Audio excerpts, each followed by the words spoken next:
దేవునికి మహిమ కలుగునుగాక. మీ అందరికీ ప్రభు అయిన యేసుక్రీస్తు నామమున శుభములు, వందనాలు. హల్లెలూయా.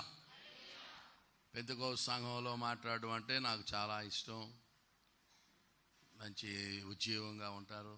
మరి నన్ను ఆహ్వానించిన దేవుని సేవకులకు, ఫినియయ్య గారికి నా ప్రత్యేక వందనాలు, వారి కుటుంబానికి, కూడి వచ్చిన మీ అందరికీ కూడా ప్రభు పేరట వందనాలు తెలియజేస్తున్నాను. వీళ్ళరా, నా ఫ్లైట్ టైము నేను 1 గంటకి ఇక్కడ బయలుదేరాలి. మనకి 11 అయింది కనుక ఒక గంటన్నర అలా సేపు మనం వాక్యం ధ్యానిద్దాం. చిత్తగించండి. Without any further delay, let me straight away get into the actual message. Please give me your undivided attention as I am going to deal a very sober and severe topic. And if you don't pay proper attention, I don't think that you will be able to catch up with the philosophy and the logic with which I am speaking. So I want your attention. Please take your seats, and I request most of you to come inside and make yourself comfortable and listen to the word of God. Thank you very much. Please turn with me to the book of Song of Solomon,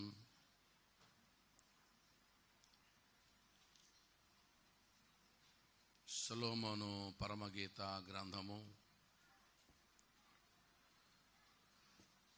6వ అధ్యాయం.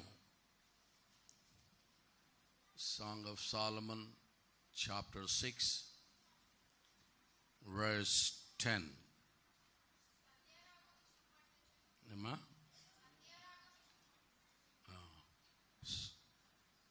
చదువురా తల్లి.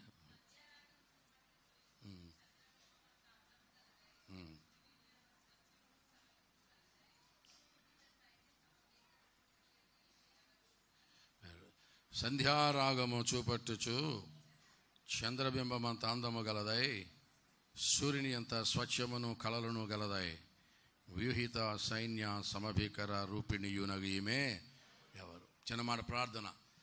Gracious Heavenly Father, we thank you and praise you, Lord, for such a time as this, that you have granted us this morning, Lord, that we may come together like this into a sanctuary to meditate thy word and to listen to thy word and to, Lord, worship you, Father, Lord.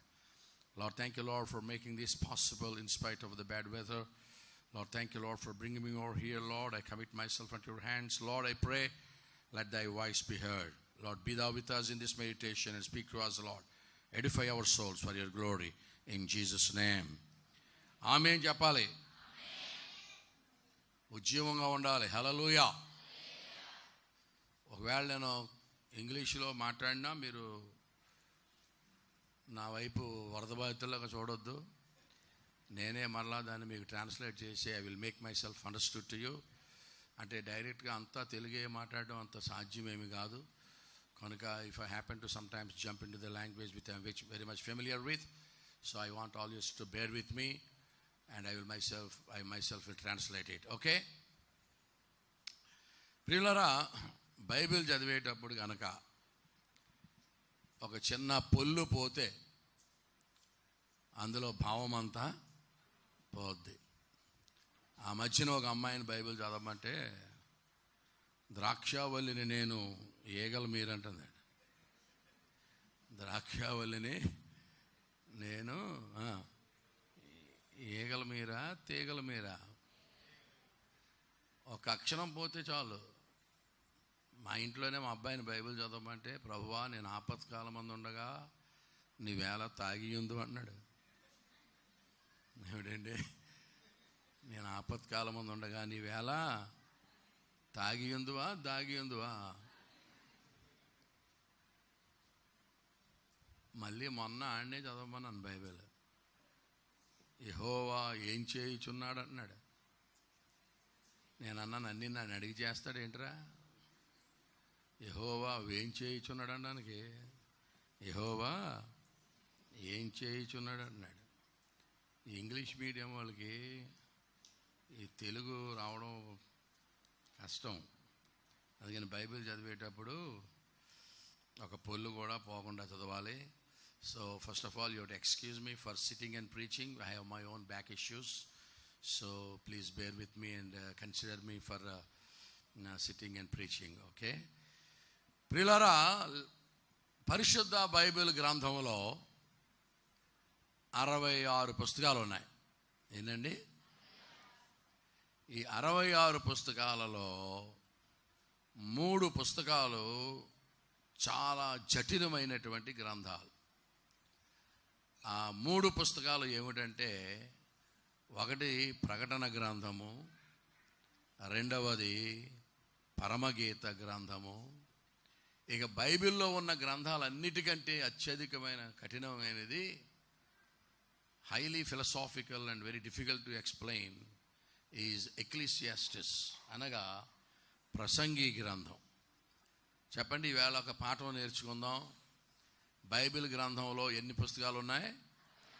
66. అందులో బాగా కఠినమైన గ్రంథాలు ఎన్ని? 3. Very good.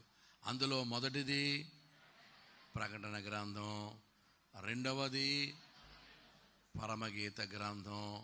ఇంకా బైబిల్లో ఉన్న గ్రంథాలన్నిటికంటే కఠినమైనది ఏంది? ప్రసంగి గ్రంథం.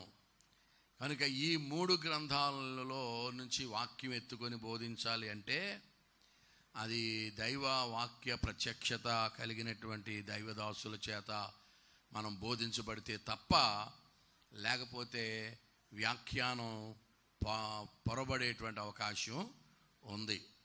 ఈ 3 పుస్తకాలు చాలా కఠినమైనటువంటి గ్రంథాలు. ఈ 3 కఠినమైన గ్రంథాలలో ఒక గ్రంథమైనటువంటి పరమగీత గ్రంథము నుండి ఈవేళ మనం వాక్యాన్ని, మూలవాక్యాన్ని చదువుకున్నాం. కనుక నేను మీకు ఈ యొక్క పరమగీత గ్రంథాన్ని పరిచయం చేస్తాను, చిత్తగించండి. ఈ పరమగీత గ్రంథం మనకు అర్థం అవ్వాలి అంటే, చాలా కఠినమైనదని చెప్పుకున్నాం కదా, మనకు అర్థం అవ్వాలంటే మొదట నేను మీకు ఒక కథ చెబుతాను. ఏం చెబుతాను? కథ. ఆ కథ చెప్పిన తర్వాత ఒక ప్రశ్న వేస్తాను. ఆ ప్రశ్నకు నిజంగా మీరు ఎవరైనా సమాధానం చెప్పగలిగితే ఒక గిఫ్ట్ కూడా ఇస్తాను. ఏం చేద్దంటే, ఈ కథ అర్థం అవ్వకపోతే ఈ పుస్తకం అర్థం కాదు. కథ ఏమిటంటే, అనగనగా ఒక ఊరిలో ఒక రాజుగారు ఉన్నారట. ఆ రాజుగారికి ఒక కొడుకు ఉన్నాడట. ఆ కొడుకు సడన్గా రాజుగారి దగ్గరికి వచ్చి, నాన్నగారు మీరు నాకు పెళ్లి చేయాలి అన్నాడట. రాజుగారి గుండెల్లో రాయిబడిపోయిందట. ఏంట్రా బాబు ఇంత సడన్గా పెళ్ళి అంటున్నావు? కొంపదీసి ఎవరినన్నా పూర్తి చేయండి, నేను సగం చెప్తాను, మీరు సగం చెప్పాలి. ఇంత సడన్గా పెళ్ళి అంటున్నావు, కొంపదీసి ఎవరినన్నా భలే చెప్తున్నారండి.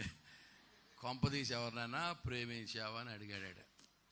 అడిగితే రాజుగారి కొడుకు ప్రేమించాను డాడీ అన్నాడట.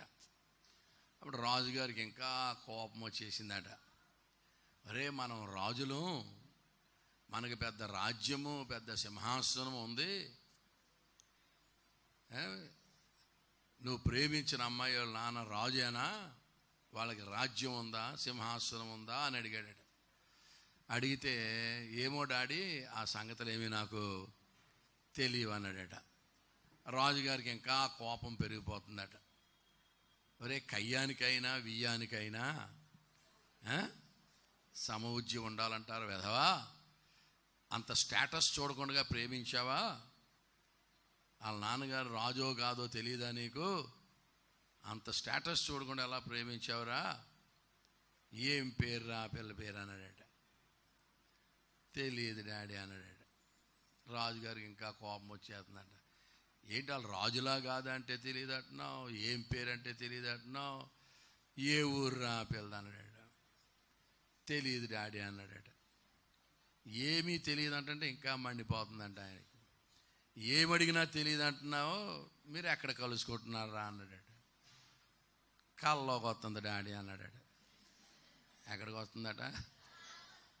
కళ్ళలోకి వస్తుంది డాడీ అంటే, ఇప్పుడు రాజుగారు అన్నారట, ఒరే వెధవా, ఎంత రాజునైతే మాత్రం కలలోకి వచ్చిన అమ్మాయిని ఇళ్ళలోకి తీసుకొచ్చి పెళ్లి చేయడం సాధ్యమా నాయన?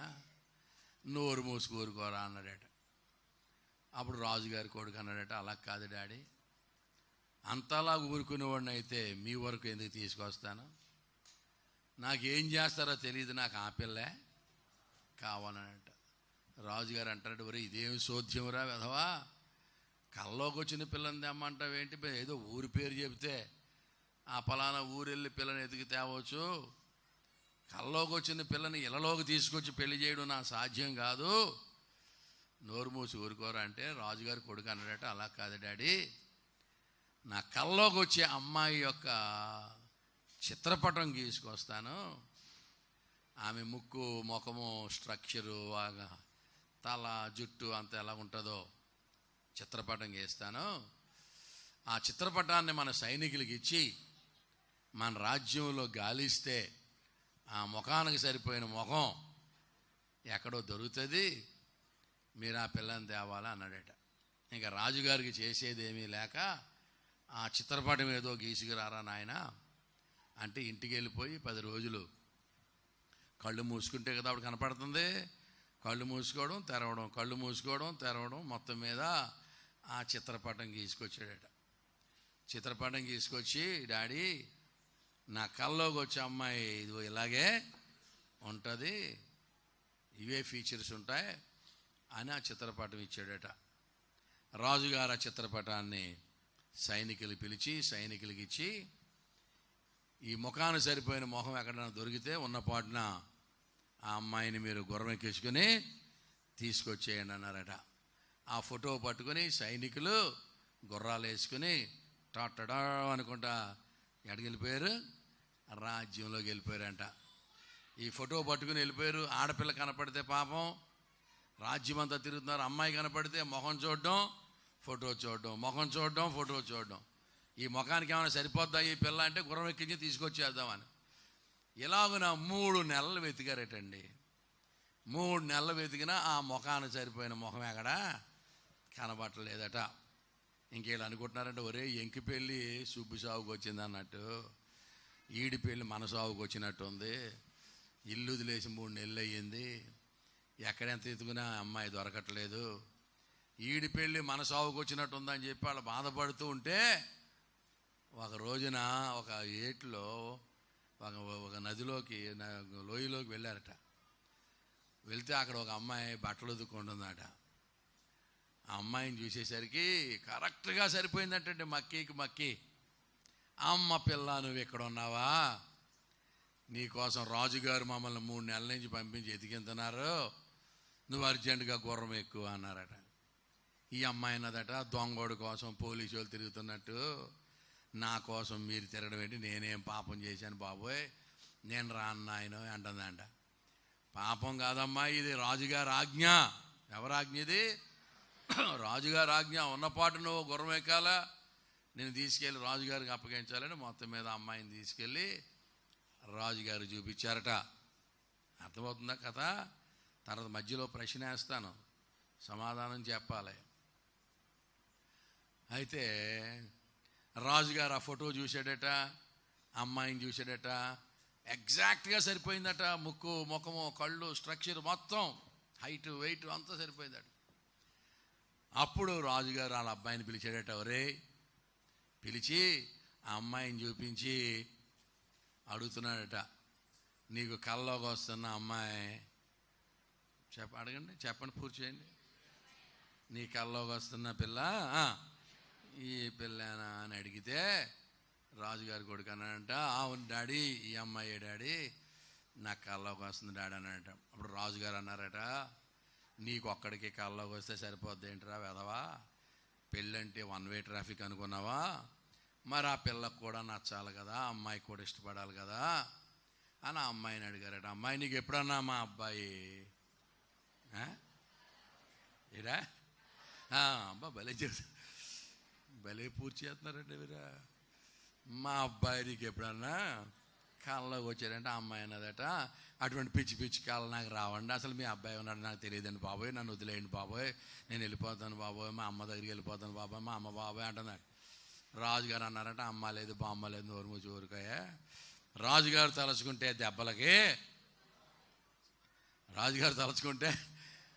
దెబ్బలకు కొదువా అని చెప్పి మొత్తం మీద ఆ పిల్లని ఒప్పించి రాజుగారు వాళ్ళ అబ్బాయికి ఇచ్చి పెళ్లి చేశాడట. ఇది మన కథ. ఇప్పుడు ఒక ప్రశ్న, ఈ కథ అర్థమైతే తప్ప చెప్పండి ఏమర్థం అవదు? పరమగీత గ్రంథం అర్థం అవ్వదు. ఇప్పుడు నేను చెప్పిన కథకును పరమగీత గ్రంథానికి ఏమైనా సంబంధం ఉందా? పట్టుకుంటే పట్టు చీర చెప్పండి. పట్టుకుంటే నేను చెప్పిన కథకును పరమగీత గ్రంథానికి ఏమిటి సంబంధం? చెప్తే మీకు నేను గిఫ్ట్ ఇస్తాను. ఒకటోసారి, నాకు ఎక్కువ టైం లేదు, ట్రై చేయండి. ఈ కథ అర్థమైతే తప్ప పరమగీత గ్రంథం అర్థం అవ్వదు. రెండోసారి, బయట ఉన్నవాళ్ళు పరమగీత గ్రంథంలో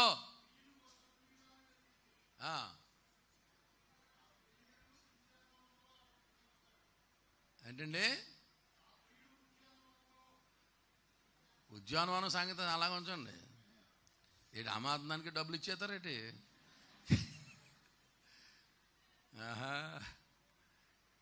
మూడోసారి, నేను ఎందుకని ఇలాగా బెట్టగట్టానంటే మీరు చెప్పలేరన్న సంగతి నాకు బాగా తెలిసే డబ్బులు ఇస్తానన్న, లేకపోతే ఎర్రోడు నేను డబ్బులు పోగొట్టుకోవడానికి. ఇది మీ వల్ల జరిగే పని కాదని నేను బాగా ఎరిగి అలాగా గిఫ్ట్ మీకు డిక్లేర్ చేశాను. రేయ్ అలర్ చేయకురా, కూర్చోరా, జాగ్రత్త వినండరా. మన కథలో రాజకుమారుడు తాను చేసుకోబోయే అమ్మాయిని గూర్చి అమ్మాయిని చూడకుండగానే ఊహించి కలగని ఏ విధంగా చిత్రపటం గీశాడో అదేవిధంగా ప్రభు అయిన యేసుక్రీస్తు నాథుడు కూడా తాను చేసుకోబోయే సంఘ కన్యక యొక్క సౌందర్యం ఎలా ఉండాలో ఆ త్రికాల జ్ఞాని ఇంకా క్రొత్త నిబంధన ప్రారంభం కాక మునుపే ఊహించి కలగని ఒక చిత్రపటం గీశాడు. ఆ చిత్రపటమే సొలొమోను పరమగీత గ్రంథము. రెండోసారి కూడా చెప్తున్నాను, మీకు అర్థం అవ్వలేదని నాకు అర్థమైపోయింది, మళ్ళీ చెప్తున్నాను అండి. మన కథలో రాజుగారు కొడుకున్నాడా? వాడు అమ్మాయిని చూడకుండానే ఊహించి కలగని కదా చిత్రపటం గీశాడు. అలాగే ప్రభువు కూడా తాను చేసుకోబోయే సంఘ కన్యక యొక్క సౌందర్యం ఎలా ఉండాలో ముందుగానే ఊహించి కలగని ఒక చిత్రపటం గీశాడు. ఆ చిత్రపటం పేరే పరమగీత గ్రంథం. స్తోత్రం చెప్పండి గట్టిగా, హల్లెలూయా, హల్లెలూయా. ఇంకో ప్రశ్న కూడా అడుగుతాను, నిజంగా చెప్పండి, గుండెల మీద చేసుకుని. దేవుడు పెళ్లి చేసుకుంటాడా? పెళ్లి చేసుకుంటే పిల్లనిచ్చి మామెవడో, కట్న కానుకలు ఏమిటి అవది? దేవుడికి పెళ్ళి అవసరమా? చెప్పాలి, మరి ధైర్యంగా చెప్పాలి. దేవుడు పెళ్ళి చేసుకుంటాడా? చేసుకుంటాడా అన్న వాళ్ళు చేయి పైకెత్తండి. Very good. దేవుడికి పెళ్ళి ఏంటంటే మధ్య లేకపోతే అన్న వాళ్ళు చేయి పైకెత్తండి. అసలు చేసుకుంటాడో చేసుకోడో నాకు తెలియదు అన్న వాళ్ళు చేయి పైకెత్తండి. నా పెళ్ళి చెడిపోయి నేను ఎడుతుంటే నీ గోలేంటి అన్న వాళ్ళు చేయి పైకెత్తండి.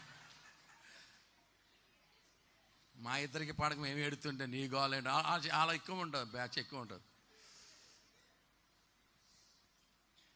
ఏమంటారు? రా, కొన్ని విషయాలు ఖండితంగా తెలియాలి మనకి. దేవుడు పెళ్లి చేసుకుంటాడా? కూడా చేసుకుంటాడు. దేవునికి స్తోత్రం చెప్పండి రా బాబు, హల్లెలూయా.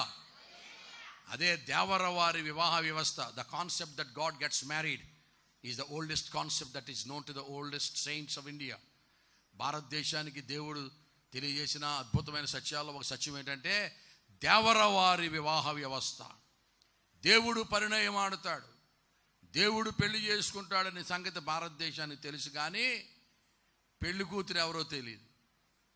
పెళ్లి కూతురు ఎవరో తెలియక సీతారాముల కళ్యాణము చూద్దాము రారండి, పార్వతీ పరమేశ్వరుడు పెళ్లి చేద్దాం రండి అంటున్నారు.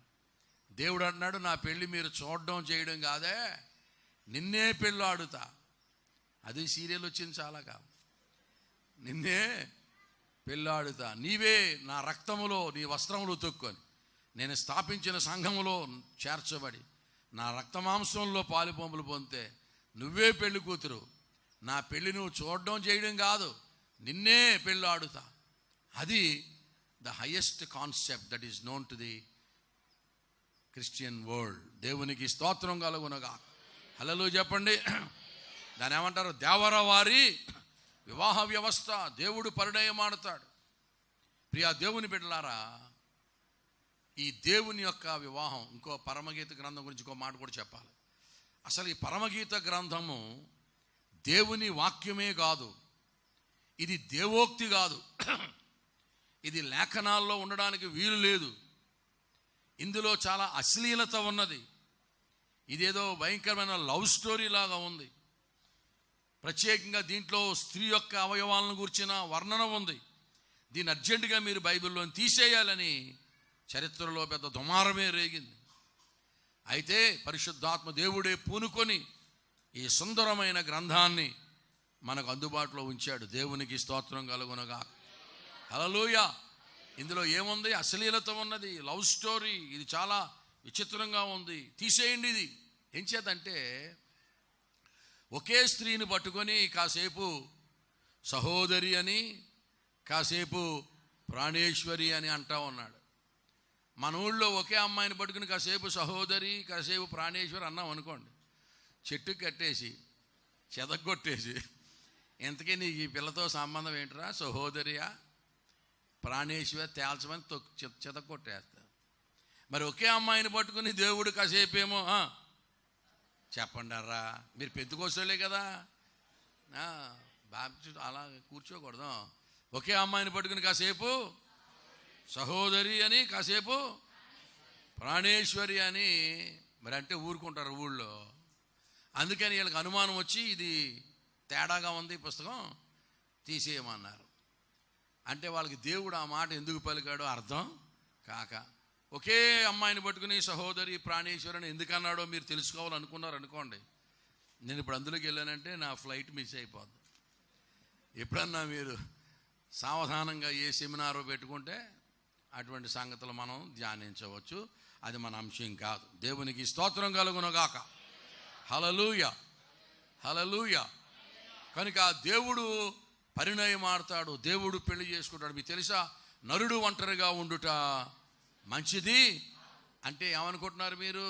మనము ఒంటరిగా ఉండడం మంచిది కాదని చెప్పడం కాదు దేవుడు. నరుడు ఒంటరిగా ఉండటం మంచిది కాదంటే మనం కాదు, దేవకుమారుడు ఆ దైవ నరుడు ఒంటరిగా ఉండుట మంచిది కాదు. అసలు కాన్సెప్ట్ గుణవతి అయిన భార్య దొరుకుట అరుదు అన్నాడు. అంటే గుణవతి అయిన భార్య దొరుకుట అరుదు అంటే అర్థం ఏంటి తెలుసా? గుణవంతుడైన భర్త దొరుకుట సులువని. అవునా కాదా? గుణవతి అయిన భార్య దొరుకుట అరుదు ఈజ్ ఈక్వల్ టు, మీరు ఒప్పుకోవట్లేదు.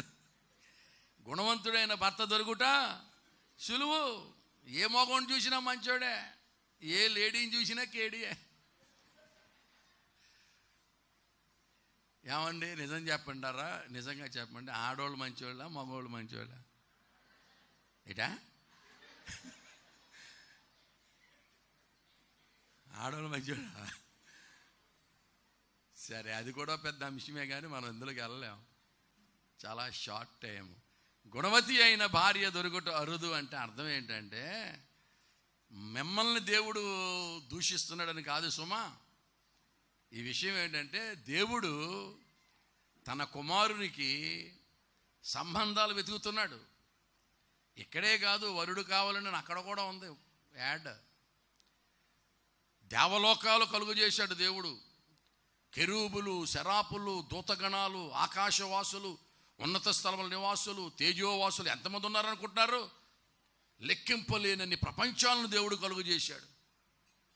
లెక్క పెట్టలేనన్ని ప్రపంచాలు ఉన్నాయి. వాటన్నిటిలో కూడా బుద్ధిజీవులు ఉన్నారు.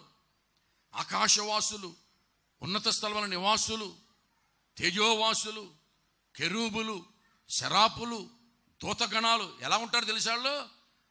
జిగేల్ జిగేల్ తళుక్ తళుక్ తళుక్ తళుక్ అని మీరు 2 కళ్ళు చాలు వాళ్ళని చూడడానికి. అంత అందగత్తులు ఉన్నారు. కానీ ఆడవాళ్ళకి అందం ముఖ్యమా, అణకో ముఖ్యమా? మంచి అందగత్తులు ఉన్నారు కానీ పెళ్ళికి పనికిరారు ఆ బ్యాచ్. అంత గీరపకోడి. ఏం బ్యాచ్? సోక్కే పనికొస్తారు తప్ప సంసారానికి. దేవుడు వెతుకుతున్నాడు. మంచి అందగత్తులు ఉన్నారు కానీ అనకోగలిగిన ఆవిడ దొరకట్లా. అందుకని అంటున్నాడు, రే తిరుగుతున్నారు వీళ్ళు, 60 మంది రాణులు, 8 మంది ఉపపత్నులు, లెక్కకు మించిన కన్యకులు, ఆకాశవాసులు, ఉన్నత స్థలముల నివాసులు, తేజోవాసులు ఉన్నారు కానీ, అందగత్తులు ఉన్నారు కానీ ఏమి లేదు. వాళ్ళ అబ్బాయికి సరిపోయిన పిల్ల దొరకట్లేదు. అందుకనే దేవుడు భూమి మీద సంఘ కన్యకను సిద్ధపరుస్తున్నాడు. దేవునికి స్తోత్రం కలుగునగా. హల్లెలూయా చెప్పండి గట్టిగా. ఆ సంఘ కన్యకను సిద్ధపరిచేటువంటి గోళం, ఈ భూగోళం దేవునికి స్తోత్రం కలుగునగాక. అందుకనే మానవులందరి విమోచన కొరకు, అలాగుననే ఈవెన్ దూతలకు కూడా అవసరమైనటువంటి ఆ యజ్ఞము జరగడానికి దేవుడు భూమిని ఏర్పాటు చేసుకున్నాడు. అందుకనే భూమికి పునాదులు వేసేటప్పుడు అందరూ దేవదూతలందరూ కూడా వచ్చి జయధ్వనులు చెప్పారట. దేవునికి స్తోత్రం కలుగునుగా. హల్లెలూయా. మీరు కొన్ని గంభీరమైన సత్యాలు మనం ఈ ఉదయకాల సమయంలో ధ్యానం చేద్దాం. సమయం మరి చాలా తక్కువగా ఉంది కనుక దేవుడు తన కుమారునికి వివాహం చేయదలుచుకున్నాడు. నరుడు ఒంటరిగా ఉండుట, అసలు వివాహం అన్ని విషయములలో ఘనమైనది అని అడిగినప్పుడు ఎన్ని విషయాలు అన్నాం అనుకోండి, ఏం చెప్తారు తెలుసా మీరు? మళ్ళీని అన్ని విషయాలు అంటారు. ఎన్నిసార్లు అడిగినా వివాహం అన్ని విషయముల్లో ఘనమైనది అంటే ఎన్ని విషయాల్లో ఘనమైనది అన్నాం అనుకోండి, మళ్ళీ అదే ప్రశ్న ఏంటి? అన్ని విషయాలు. ఎవరు మీకు దండవరా నాయన? ఎన్ని విషయాల్లో ఘనమైంది తెలుసా? ప్రభు అయిన యేసు క్రీస్తు తండ్రితో కూడా సమానంగా తండ్రి దగ్గర కూర్చున్నాడు. దానికంటే కూడా తర్వాత దాసుని రూపం ధరించి మనుజావతారుడిగా ఈ లోకంలోకి వచ్చాడు. దానికంటే కూడా తరువాత అద్భుతాలు, ఆశ్చర్యకార్యాలు, మహత్కార్యాలు, సూచక్రియలు దాన్ని జరిగిస్తూ మృతులను సైతము లేపాడు. ఈవెన్ దానికంటే కూడా దాని తర్వాత మన పాపమంతా ఆయన మీద వేసుకొని గొల్గొతా కొండ వైపు వెళ్ళి సర్వమానవుల పాపం కొరకు ఆయన ప్రాయశ్చిత్తం జరిగించాడు. దానికంటే కూడా తరువాత మృతుల్లో నుండి సజీవుడిగా పునరుత్థానుడై మరణాన్ని గెలిచి లేచాడు. దానికంటే కూడా అందరూ చూచుచుండగా ఆరోహణమై ఎక్కడున్నాడు? తండ్రి కుడి పార్శ్వన మరలా కూర్చున్నాడు. దానికంటే కూడా ఈ మొత్తం ఈ ప్రాజెక్ట్ అంతటికంటే కూడా ఈ వ్యవహారాలన్నిటికంటే కూడా వివాహము అన్నిటిలో ఘనమైనది. దేవునికి స్తోత్రం కలుగునుగాక. హల్లెలూయా. So God wanted to see all this project culminated in the marriage of the Son of God. దేవుని కుమారుని యొక్క వివాహము చాలా ప్రాముఖ్యమైనది. అందుకనే వివాహము అన్ని విషయముల్లో మనమేమనుకుంటున్నాం అంటే మన పెళ్లి గురించే కాబట్టి చెప్పాడు అనుకుంటున్నాం తప్ప, అందులో మన పెళ్ళి చిన్న బొమ్మల పెళ్ళి అన్నమాట. అసలు పెద్ద పెళ్ళి ఒకటి ఉంది, అందులో చిన్న చిన్న పెళ్ళిళ్ళు మనం చేసుకున్నా పర్లేదు, చేసుకోకపోయినా పర్లేదు. పెద్ద పెద్దోళ్ళు చాలామంది పెళ్ళిళ్ళు చేసుకోలేదు. హల్లెలూయా. చేసుకున్నా తెలుస్తుంది సంగతి ఏంటో. మొన్నసారి పెళ్లి చేయడానికి వెళ్ళాను నేను. పెళ్లి కొడుకు 6 గంటలకి వేసుకున్నాడు సూటు. నన్ను లేపేస్తున్నాడు. వీడికి మా కంగారుగా ఉందో తర్వాత తెలుస్తుంది వీడి సంగతి అనుకున్నా. 6 గంటలకి సూట్ వేసేసాడు. మరి నిద్ర వేయడో లేదో నాకు అర్థం కాదు. అంత కంగారండి మగవాళ్ళకి పెళ్ళి అంటేనే. దేవుడి బిడ్డ చేసుకున్నాక తెలుస్తుంది వాడికి. ఒక ఆయన అడిగారట, marriage is a mysterious pond. Those are out of it want to get in to it, those are already in it want to come out of it అన్నాడు బెర్నార్డ్ షా గారు. బెర్నార్డ్ షా గారిని అడిగారు, పెళ్ళి అంటే మీ అభిప్రాయం చెప్పమంటే, ఇట్స్ ఎ మిస్టీరియస్ పాండ్. అదో చిత్రమైన గుంట, అదో చెరువులాంటిది. బయట ఉన్నవాడు అందులో ఎప్పుడు దూకుదాం అనుకుంటాడట, దూకేసినోడు ఎప్పుడు ఎక్కేద్దాం అనుకుంటాడు, బయటకు అనుకుంటాడు. It's a mysterious pond. Those are out of it want to get in to it, those are already want come out of it అన్నాడు. దేవునికి స్తోత్రం కలుగునుగా. కనుక అసలు వివాహం ఎవరిది చెప్పండి? దేవుని కుమారుని యొక్క వివాహం, గొర్రె పిల్ల వివాహ మహోత్సవము ఆసన్నమైంది. దేవునికి స్తోత్రం కలుగునుగా. So the whole world is getting ready. And whatever events that are taking place in the international arena, they are all pointing towards one particular event, the event called the second coming of Jesus Christ, who is going to marry the bride in the midair. Hallelujah. యావన ఎక్కిందో లేదో నాకైతే అర్థం.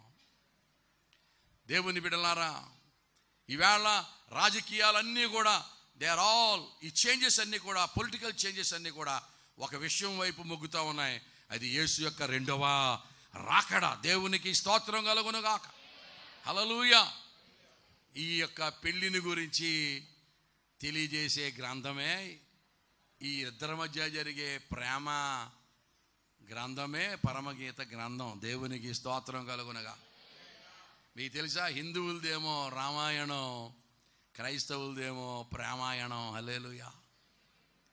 ప్రేమలో పడ్డాను పాట ఉందా? మీరు పడ్డారా ప్రభు ప్రేమలో? నేను 1984 ఆగస్టు 15వ తారీఖున పడ్డాను. ఇప్పటికి లెగిత్తే ఒట్టు. హల్లెలూయా. ఇంకా లేవడం ఉండదు. దేవునికి స్తోత్రం కలుగునుగా. 1984 ఆగస్ట్ 15న నేను ఇండిపెండెన్స్ డే మీద మాట్లాడుతూ ఉన్నాను. మా ప్రిన్సిపాల్ గారు నన్ను స్పీచ్ ఇమ్మన్నాడు. ఇండిపెండెన్స్ డే మీద మాట్లాడుతుంటే పెద్ద తుఫాను వచ్చేసింది. తుఫాను వచ్చేస్తే పిల్లలందరూ జెండా వదిలేసి పారిపోయారు. మేము స్టాఫ్ కూడా పరిగెత్తిలో పాకలో దూరం. అక్కడ పాక కారిపోతుంది. ఆ పాక దగ్గరికి ఒక బస్సు వచ్చింది. ఆ బస్సు ఎక్కాను. ఆ బస్సు వెళ్ళి విశాఖపట్నంలో ఓ చర్చి దగ్గర ఆగింది. ఆ చర్చిలోకి వెళ్ళి అక్కడి నుంచి రిట్రీట్కి వెళ్ళాను. అక్కడ దేవుని సేవకుడు మాట్లాడుతున్నాడు. ఆయన మనతో మాట్లాడుచుండగా మన హృదయం మండుచుండలేదా అనే వంశం మీద మాట్లాడితే నా హృదయం మండింది. మారు మనసు పొందాను, రక్షణ పొందాను. దేవునికి స్తోత్రం కలుగునుగాక.